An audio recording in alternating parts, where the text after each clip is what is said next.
بسم الله الرحمن الرحيم. ازيكم يا حبايبي؟ تعالوا بقى معانا كده النهارده هناكل اكله حلوه. تعالوا معايا على الفيديو وهننضفها، هنشويها وننضفها.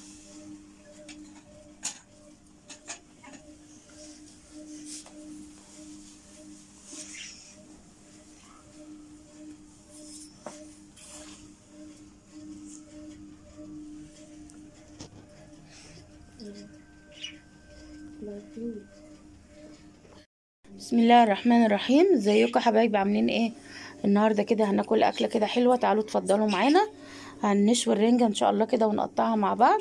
تعالوا اتفضلوا معانا. مقطعه ليمون اهو، والبصل طبعا غاسلينه.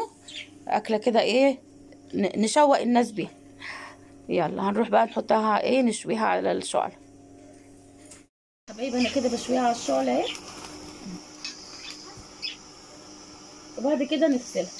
ما بحبش انا احطها في الصينيه واشويها، بحس طعمها مش حلو زي اللي بتشوي على النار كده. هشويهم بقى كلهم ونرجع لكم. يا حبايبي نضفناها، تعالوا اتفضلوا بقى معانا. وحطينا عليها زيت وليمون، وهنا هو دهيت عملناها كده بطحينه سلطه وبصل، ودي بصل اخضر وليمون. وتعالوا اتفضلوا معانا. اكله حلوه بقى كده يوم الجمعه. كل سنه وانتم طيبين. كل يوم يعدي علينا حلو، يبقى كل سنه وانتم طيبين عيد علينا. متنسونيش بقى في الشير وفي اللايك. والسلام عليكم ورحمه الله وبركاته.